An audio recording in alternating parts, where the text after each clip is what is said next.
এবার শয়তান বলতে আছে রব্বুল আলামিন, আইয়ুব যেহেতু সুস্থ আছে তো তোমারে ডাকে, অসুস্থ হয়ে গেলে তোমারে ডাকবে না।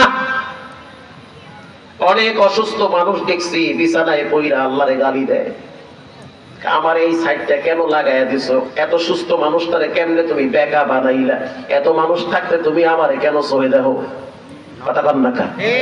এরপরে আল্লাহরে গালি দেয়। আল্লাহ রাব্বুল আলামিন আইয়ুব নবীর সারা শরীরটা অচল বানায় দিছে। শরীরের ভিতরে বড় বড় বিষাক্ত ফোড়া উঠছে, বাগি উঠছে, এগুলা গইলা যায়, রক্ত বের হয়, পুজ বের হয়। স্ত্রীরা তার কাছে আইসা বলতে আছে, ও স্বামী আমার তালাক দিয়া দেন, সম্পদ ছিল, সন্তান ছিল, ক্ষমতা ছিল, আমরাও আছি, এখন সম্পদ নাই, ক্ষমতা নাই, অসুস্থ মানুষের সাথে আমরা থাকতে চাই না। তার মানে সুখের দিনে আছি, দুঃখের দিনে আমরা থাকতে চাই না, স্বার্থপর দুনিয়া। আইয়ুব নবী তালাক দিয়া দিল, সবাই চইলা গেছে। একজন বিবি তার পায়ের পাশে বসে বসে কান্দে আর বলে, নবী আমি তালাক চাই না, আমি আপনার খেদমত করে জীবন কাটাইতে চাই।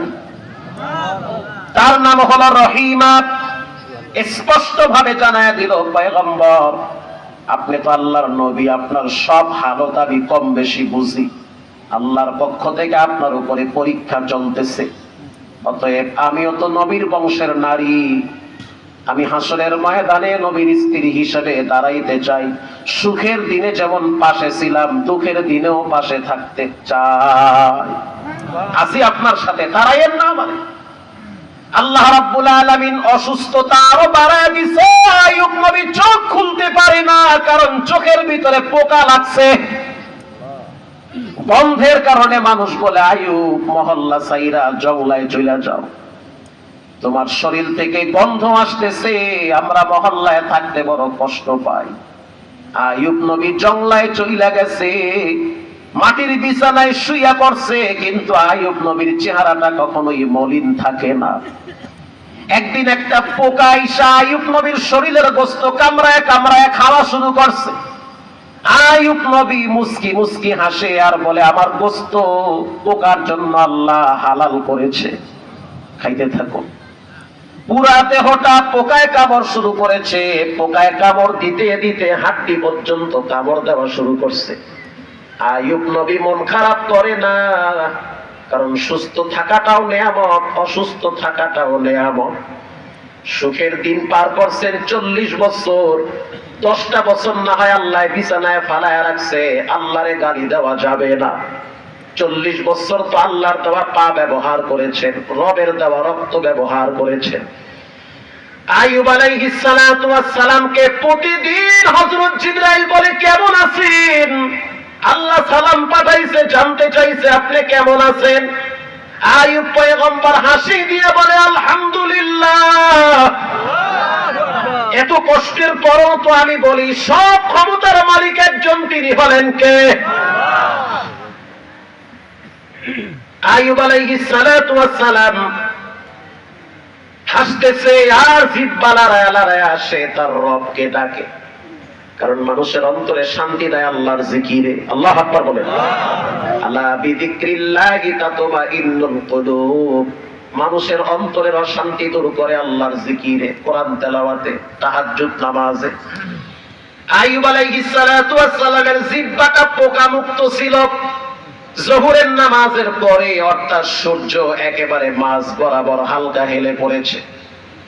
যোহরের ওয়াক্তের টাইমে আইয়ুব নবীর জিহ্বায় একটা পোকা আইসা কামড় দেওয়া শুরু করছে।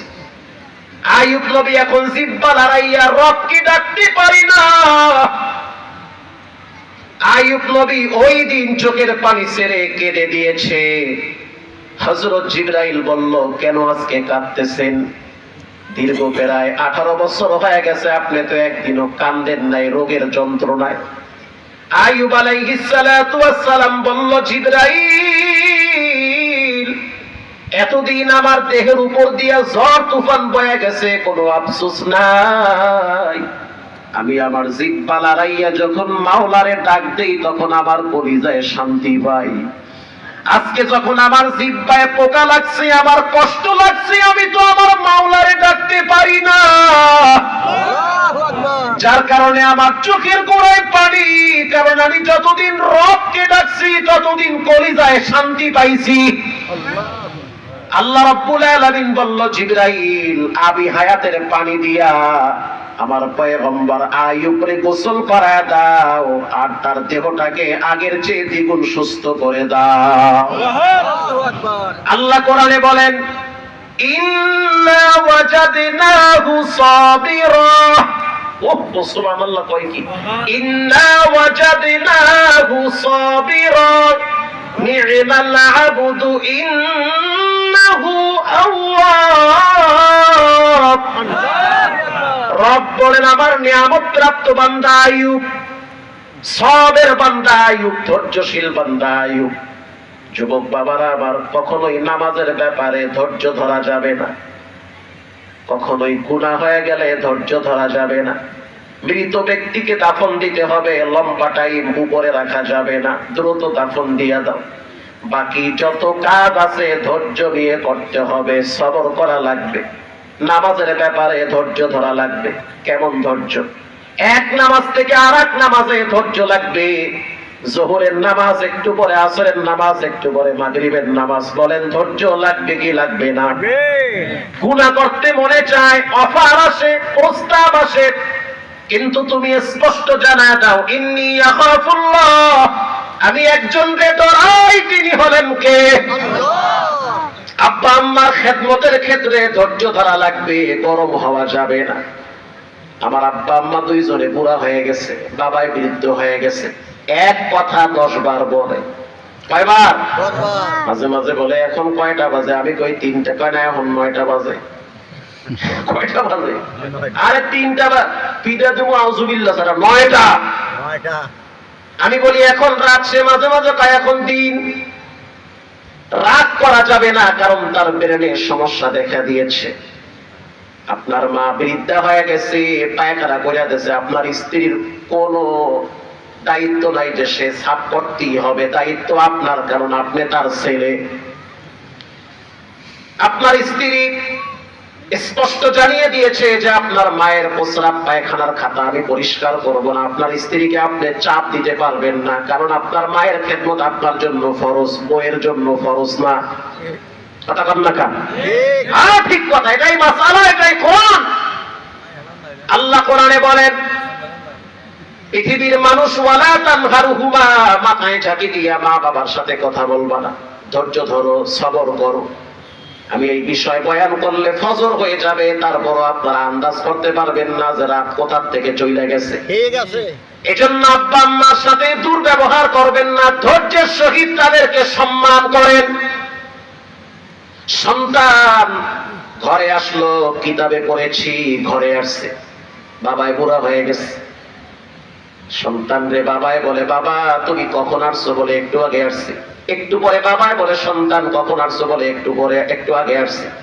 আবার একটু পরে বলে, সন্তান কখন আসছো? বলে একটু আগে আসছি। একসাথে 5-7 বার বলছে যে কখন আসছো। সন্তান ধমক দিয়া বলে, কানে কি যায় না? কানে কি তুলা দিছেন? কয়বার কইছি যে একটু আগে আইছি? বাবাই চোখের পানি ছেড়ে কান্দা দিছে, আর বলে, সন্তান ওই যে বড় একটা পুরান আলমারি আছে, আলমারিটা খুলো। সন্তান আলমারি খুলছে, সন্তান মনে করছে হয়তো টাহার বস্তা আছে। এরপরে বাপ বলল, সন্তান ওখানে একটা বস্তা আছে, বস্তার ভিতরে ছোট্ট একটা বান্ডিল আছে। এখন সন্তান হাসি মুখে ডয়ার খুইলা ওখান থেকে একটা বান্ডিল বের করছে, কাগজের বান্ডিল। কাগজের বান্ডিলের ভিতরে ছোট্ট একটা চিকন ডায়েরি আছে, পাতলা ডায়েরি। অর্ধেক খায়া ফেলাইছে পিঁপড়ায়। এই ডায়েরিটা নামানোর পর এবার বাপ সন্তানরে বলে, সন্তান ডায়েরিটা খুলো, তাকায়া দেখো কি লেখা আছে। এবার সন্তান ডায়েরিটা খুললো, খোলার পরে তাকায়া দেখতেছে বাপ একদিন তার ছেলেরে নিয়ে রাস্তা দিয়া হাঁটতেছে, লেখা আছে তারিখ দেওয়া, মাস দেওয়া, সন দেওয়া। আজকে আমি আমার সন্তানরে নিয়ে বাজারে গেছি, বাজারে যাওয়ার সময় একটা কাক গাছে বসেছিল। সন্তান বাবার কোন আঙ্গুল ধইরা কাকের দিকে তাকাইয়া বলে, আব্বু ওটা কি? তখন আমি বলেছিলাম, বাবা ওটা কাক। একটু পরে সন্তান আবার বলেছে, বাবা ওটা কি? তখন আমি বলেছি, আব্বু ওটা কাক। সন্তান আবার বলেছে, বাবা ওটা কি? তখন আমি বলেছি, বাবা ওটা কাক। সন্তান একবার আর দুইবার জিগায় নাই, 9 বার জিজ্ঞাসা করছে, ওটা কি? আমি বলেছি, ওটা কাক। ধমক দেই নাই, রাগ করি নাই, আমি আমার সন্তানের কপালে চুমা দিয়ে বলছি, বাজান ওটা একটা পাখি। আল্লাহু আকবার। এটা দেখার সাথে সাথে সন্তান ডায়েরি পইরা কাঁদতেছে। বাবাই বলতেছে, আজকে আমি মাত্র 5 বার জিগাইছি, কখন আসছো? তুমি আমারে ধমক দিয়া ফেলাইলা। অথচ সন্তান, তোমার জীবনের সফলতার জন্য আমার জীবনের যৌবনকে আমি বিসর্জন দিয়েছি। যেই দিন মনে করবেন বাপ কবরে গেছে, সেই দিন মনে করবেন এমন একজন ব্যক্তি কবরে গেছে, যেই ব্যক্তিটা নিজের ভালো চায় নাই, আপনার ভালো চাইছে। যেই দিন আপনার আব্বারে কবরে রাখবেন, ওই দিন মনে করবেন এমন একজন মানুষকে কবরে রাখছেন, যেই মানুষটা বৃষ্টিতে ভিজা আপনারে সাদা কাপড় পেঁচাইয়া হুন্ডার পিছনে বসাইয়া বাড়িতে নিছে। এমনও বাপ দেখছি, স্কুল থেকে সন্তানরে বাসায় নেয়, বৃষ্টি শুরু হয়ে গেছে, নিজের শার্ট খুইলা সন্তানের মাথায় দেয় যেন পানি পইরা সন্তানের ঠান্ডা না লাগে। এজন্য সন্তান যারা আছেন, খবরদার আব্বা আম্মার সাথে খারাপ ব্যবহার করবেন না, ধৈর্য ধারণ করেন।